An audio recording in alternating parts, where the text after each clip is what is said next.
रात के लगभग 2:30 बजे का वक्त था। सोनल अपने कमरे में बिस्तर पर लेटी हुई थी। कमरे का एसी ऑन था, लेकिन उसके बावजूद उसका पूरा शरीर पसीने से भीगा हुआ था। उसकी आंखों में एक अजीब सा डर पसरा हुआ था। बार बार करवटें बदलने के बाद भी नींद आने का नाम नहीं ले रही थी। अचानक सोनल हड़बड़ाकर अपने बिस्तर से उठी और उसने अपना ड्रॉअर खोलकर कुछ ढूंढने लगी। मैं और नहीं जाग सकती। ये डर मार डालेगा मुझे। वो फिर मेरे सामने आएगा। मैं उसका सामना नहीं करना चाहती। कहाँ रखी है मेरी नींद की दवाई? सोनल ने ड्रॉअर से सारा सामान निकालकर बाहर फेंक दिया। उसने जल्दी से एक साथ 2 नींद की गोलियां निगली और बिस्तर पर लेट गई। लेकिन उसकी आंखों में नींद अब भी नहीं थी। वो खुद को कोसते हुए सिसक सिसक कर रो रही थी। तभी अचानक खिड़की पर ठक ठक। उस आवाज को सुनते ही सोनल की आंखें डर से भर गईं। उसने खुद को चादर में कसकर लपेट लिया और जोर जोर से सांसें लेने लगी। आखिर क्यों मेरे साथ ऐसा हो रहा है? कौन है जो बार बार मेरे पीछे आ रहा है? क्यों मुझे मारना चाहता है ये? सोनल सोनल सोनल सोनल सोनल। सोनल के कानों में जैसे ही उसका नाम पड़ा, मानो उसके दिमाग पर किसी सम्मोहन का जादू छा गया। उसकी आंखें ठहर गईं। वो अपने बिस्तर से उठी और सीधी खिड़की की तरफ बढ़ी। कठपुतली की तरह उसने खिड़की खोल दी, लेकिन सामने कोई नहीं था। मगर तभी वहां एक काला साया उभरा और पल भर में सोनल के भीतर समा गया। सोनल का शरीर जोर जोर से कांपने लगा। वो दर्द से चीखी और बेहोश होकर जमीन पर गिर पड़ी। उसकी चीख सुनकर बगल के कमरे में सो रही उसकी मां की नींद टूट गई। हे भगवान, ये तो सोनल की चीख थी। कहीं कहीं उसे फिर से दौरा तो नहीं पड़ा? विमला घबरा कर कमरे से बाहर निकली। जैसे ही उसने सोनल के कमरे का दरवाजा खोला, डर के मारे उसकी रूह कांप गई। सोनल दीवार की ओर मुंह किए बैठी थी। उसके बाल बिखरे हुए थे और वो अजीब हंसी के बीच कुछ बड़बड़ा रही थी। वो आ गया। अब कोई नहीं बचा पाएगा। विमला कांपते हाथों से धीरे से उसके कंधे पर हाथ रखती है। कुछ पल तक सोनल शांत रही, लेकिन अचानक वो पीछे मुड़ी। उसकी आंखें गहरे काले रंग की थीं, चेहरे पर खरोंचे उभर आई थीं और मांस बाहर झांक रहा था। ये देखकर विमला की जान हलक में अटक गई। सोनल बेटा, ये क्या हो रहा है तुम्हें? विमला डर से पीछे हटने लगी, लेकिन तभी सोनल ने कसकर उसका हाथ पकड़ लिया और दांतों से उसे नोच डाला। दर्द से विमला चीख उठी। सोनल अब किसी राक्षस की तरह हंस रही थी। खून फर्श पर टपक रहा था। उसने अपनी मां का मांस दांतों से नोच डाला और फिर जोर का धक्का दिया। अपनी बेटी को जितना देखना है देख ले, क्योंकि कुछ दिन बाद तू इसे देख भी नहीं पाएगी। ये रातें इसकी जिंदगी की आखिरी रातें हैं। उसके बाद इसके साथ वही होगा जो होना चाहिए।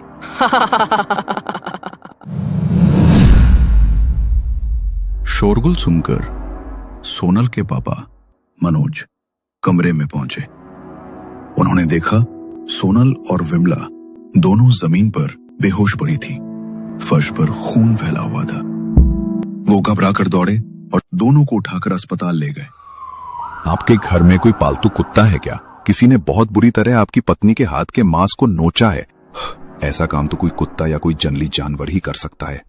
नहीं डॉक्टर साहब, मेरे घर पे तो कोई पालतू कुत्ता नहीं है। मुझे तो समझ नहीं आ रहा है ये सब हुआ कैसे।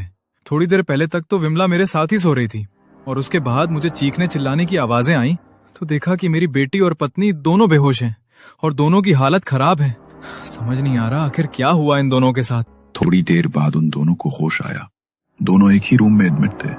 विमला अभी भी घबराई हुई थी। उसने अपनी नजर घुमाकर दूसरी तरफ देखा तो सामने के बिस्तर पर सोनल लेटी हुई थी।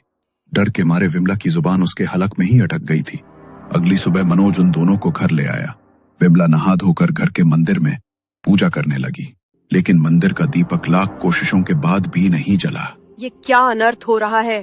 पहले कल रात सोनल की हालत और अब मंदिर में दीपक का ना जलना। हो ना हो, हमारी बेटी के साथ कोई ना कोई अनहोनी जरूर घटी है। हे गणपति बप्पा, आप ही कुछ रास्ता दिखाओ, मेरी बेटी की रक्षा करो। अरे तुम भी ना बिना बात भगवान को परेशान करती रहती हो। तुम दोनों की तबीयत खराब हो गई थी, अब ठीक हो दोनों, और कोई अनहोनी नहीं घटी है हमारी बेटी के साथ। नींद की दवाइयां जरा कम खाया करो, वरना ऐसे ही भ्रम होते रहेंगे। लाओ, मैं दीपक जला देता हूँ। मनोज ने कई बार कोशिश की तो आखिरकार मंदिर में भगवान गणेश की मूर्ति के सामने दीपक जल गया।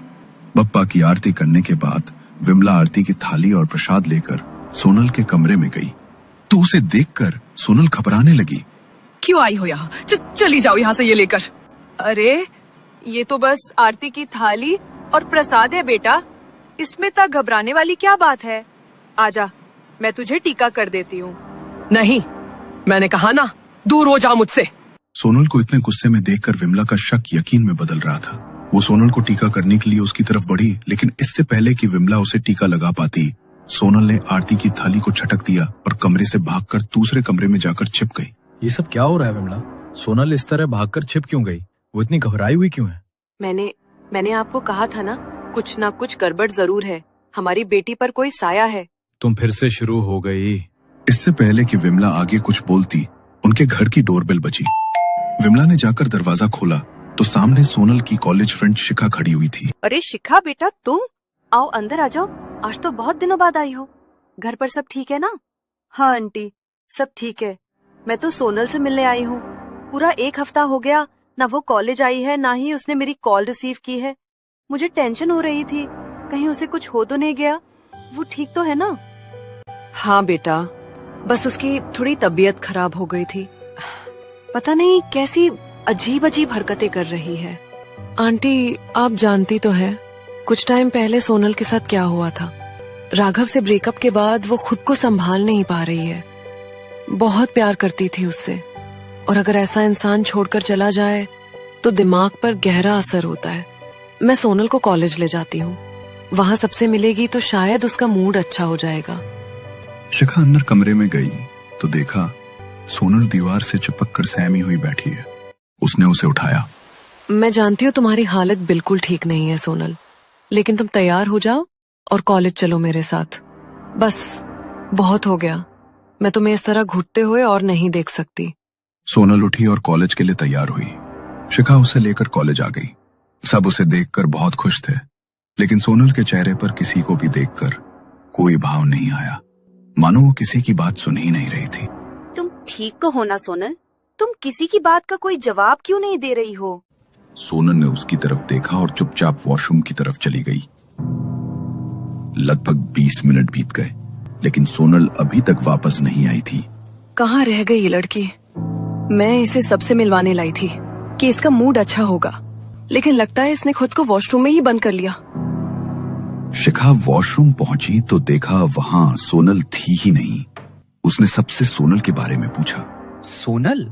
हाँ, शायद मैंने उसे लाइब्रेरी की तरफ जाते देखा था, लेकिन लाइब्रेरी तो अभी 10 मिनट पहले ही बंद हो गई। क्या? लेकिन वो पूरे कॉलेज में नहीं है। प्लीज मेरे साथ लाइब्रेरी चलो, उसकी हालत पहले ही ठीक नहीं है। वो दोनों जल्दी से लाइब्रेरी की तरफ भागे।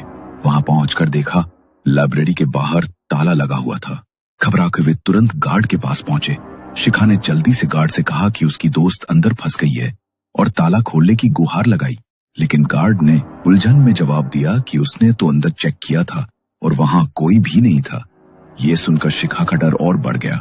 उसके मन में सवाल उठ रहा था कि अगर सोनल अंदर नहीं है तो आखिर गई कहां। तभी लाइब्रेरी के अंदर से ठक ठक की आवाज गूंजी।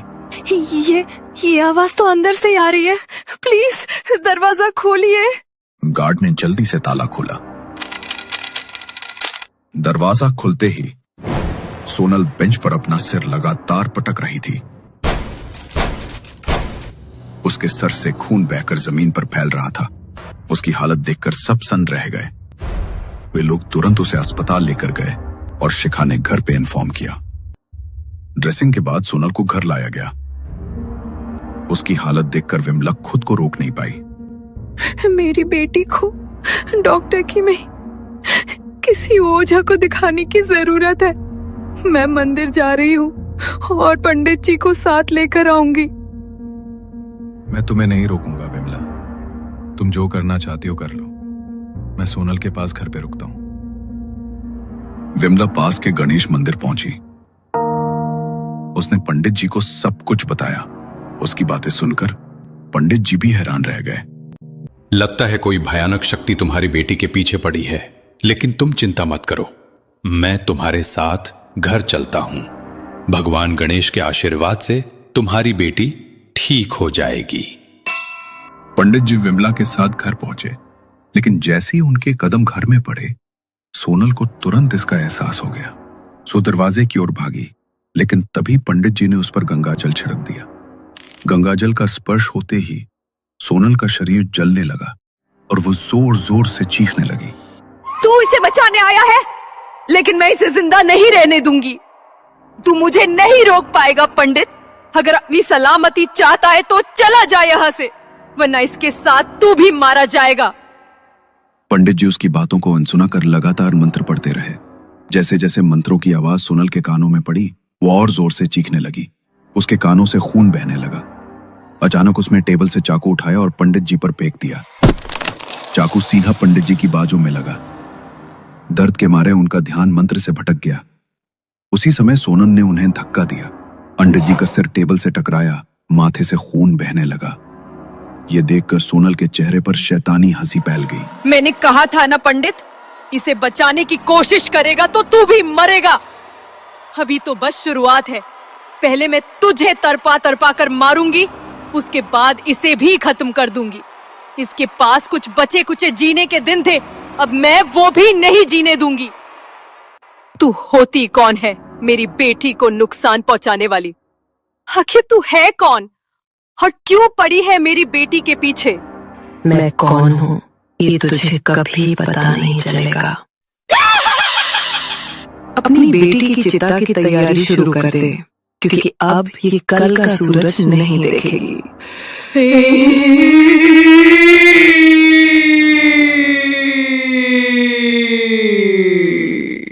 सोनल किसी राक्षस की तरह हंसने लगी। वो अपने नाखूनों से दीवार को रेतने लगी। उसके नाखून फटकर मांस बाहर निकल आया और पूरी दीवार खून से सन गई। उसकी हालत देख विमला और मनोज के आंसू रुकने का नाम नहीं ले रहे थे।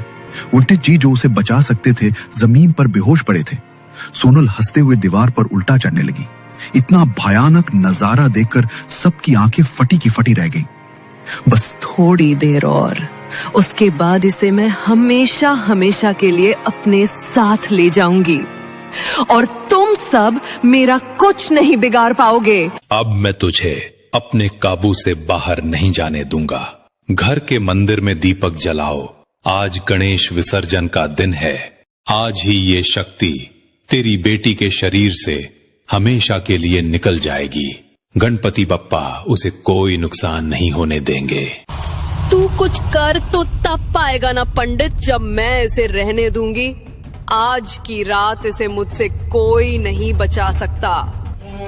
सोनल अचानक कमरे से भागी और खिड़की से बाहर कूद गई। सब लोग उसके पीछे दौड़े। पंडित जी भी मंत्र बोलते हुए उसके पीछे भागे। सोनल रोड की तरफ पहुंची, लेकिन वहां गणपति विसर्जन की भीड़ थी। भीड़ के शोर से सोनल के कान फटने लगे।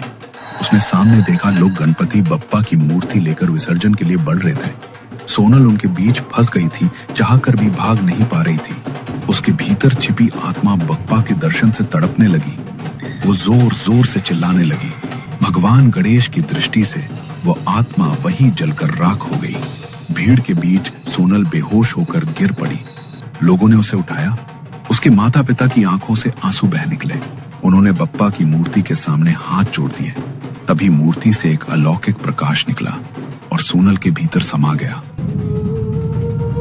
सब लोग पंडित जी के साथ मिलकर गणेश मंदिर लौटे। पंडित जी, बप्पा का लाख लाख शुक्र है कि हमारी बेटी उस काली आत्मा की चपेट से मुक्त हो गई। लेकिन कोई भी आत्मा ऐसी ही किसी के पीछे नहीं पड़ती, तो फिर मेरी बेटी उस आत्मा की चपेट में कैसे आ गई? पंडित जी के सोनल के साथ घटी घटना बताना शुरू करते हैं। माँ, ये ड्रेसिंग टेबल तो बहुत सुंदर है, लेकिन थोड़ा पुराना नहीं लग रहा। इसे कहीं किसी एंटीक शॉप से उठाकर लाई हो क्या? हाँ, एंटीक शॉप से ही लिया है। बहुत ढूंढा मार्केट में, पर ऐसा दूसरा टेबल कहीं मिला ही नहीं। ये अच्छा लगा तो ले आई। हाँ, अच्छा किया तुमने। मुझे अपनी मिरर सेल्फीज के लिए बिल्कुल ऐसा ही ड्रेसिंग टेबल चाहिए था। सोनल अपने कमरे में नया ड्रेसिंग टेबल देखकर बहुत खुश थी, लेकिन उसी रात सब बदल गया। रात को वो बिस्तर पर आराम से सो रही थी, तभी अचानक उसे कमरे में एक अजीब सी आहट सुनाई दी। उस आहट ने उसे बेचैन कर दिया। वो हड़बड़ा कर उठ बैठी। कमरे में एक दबी सी आवाज गूंज रही थी, मानो कोई बहुत धीमे लहजे में सोनल का नाम पुकार रहा हो। सोनल, सोनल। कौन है? कौन है यहाँ? मम्मा? पापा? आप हो क्या? यहाँ पर मेरे और तुम्हारे सिवा और कोई नहीं है सोनल। आओ, मेरे पास आओ। उस आवाज को सुनकर सोनल बुरी तरह घबरा गई। उसने टेबल लैंप की लाइट ऑन की। उसकी नजरें चारों ओर घूमी और तभी ड्रेसिंग टेबल के शीशे में उसे एक भयानक परछाई दिखाई दी। वो परछाई पूरे सड़े हुए शरीर वाली और मांस जगह जगह से बल चुका था और उस पर अनगिनत कीड़े रेंग रहे थे। सोनल की आवाज उसके हलक में अटक गई। तभी अचानक वो परछाई आईने के भीतर से गायब हो गई। सोनल ने सोचा शायद ये उसका वहम है। वो थोड़ी देर बाद शांत हुई, लेकिन असल में वहीं से दहशत की शुरुआत हो चुकी थी। लगता है नींद में मुझे भ्रम हो गया था। एक तो जब से ये नींद की दवाइयां खाने लगी हूँ, पता नहीं मेरे साथ क्या क्या हो रहा है। सोनल ने साइड टेबल से पानी का ग्लास उठाया। पानी पीकर वो फिर से बिस्तर पर लेटी, लेकिन तभी उसे महसूस हुआ कि आईने से कोई उसे घूर रहा है। उसने घबराकर आंखें झपकाईं, पर इस बार भी वही भयानक परछाई आईने के अंदर मौजूद थी। ये मेरा वहम नहीं हो सकता। कुछ भी ठीक नहीं लग रहा मुझे यहाँ से चले जाना चाहिए। सोनल घबराकर बिस्तर से उठी और बाहर जाने की कोशिश करने लगी, लेकिन उसके पैर मानो अपने आप ड्रेसिंग टेबल की ओर खिंचने लगे। वो आईने के सामने पहुंची और उसकी नजरें खुद ब खुद आईने पर टिक गईं। आईने के भीतर वही भयानक औरत दिखाई दी। अचानक वो औरत एक काले धुएं में बदल ली और आईने से निकलकर सीधे सोनल के शरीर में समा गई। सोनल का शरीर बुरी तरह कांपने लगा। वो लड़खड़ाकर जमीन पर गिर पड़ी। कुछ देर बाद उसकी आंखें खुली, लेकिन अब वे आंखें सोनल की नहीं थीं। उनमें अजीब सी शैतानियत चमक रही थी। उसके शरीर के भीतर अब सोनल नहीं, बल्कि कोई और आ चुका था। वो ड्रेसिंग टेबल शापित था। उसमें एक औरत की अतृप्त आत्मा को कैद किया गया था। शायद वो बहुत समय से किसी शरीर की तलाश में भटक रही थी, और जब तुम उसे घर लेके आए तो उसे तुम्हारी बेटी की आत्मा मिल गई और वो उस पर हावी हो गई। ये सुनकर विमला और मनोज का दिल दहल उठा। उन्होंने तुरंत पंडित जी से घर का शुद्धिकरण करवाया। उस ड्रेसिंग टेबल को भी घर से निकलवा कर टुकड़े टुकड़े करवा दिया और फिर आग के हवाले कर दिया। अक्सर कुछ पुरानी चीजों के पीछे बहुत खौफनाक कहानियां छिपी होती हैं, इसलिए अगर आप भी कभी किसी एंटीक शॉप से कोई पुराना सामान खरीदने के बारे में सोचें तो पहले उसकी कहानी जानने की कोशिश कीजिएगा। क्या पता उसके भीतर भी कोई अतृप्त आत्मा कैद हो, जो बरसों से किसी आत्मा की तलाश में भटक रही हो।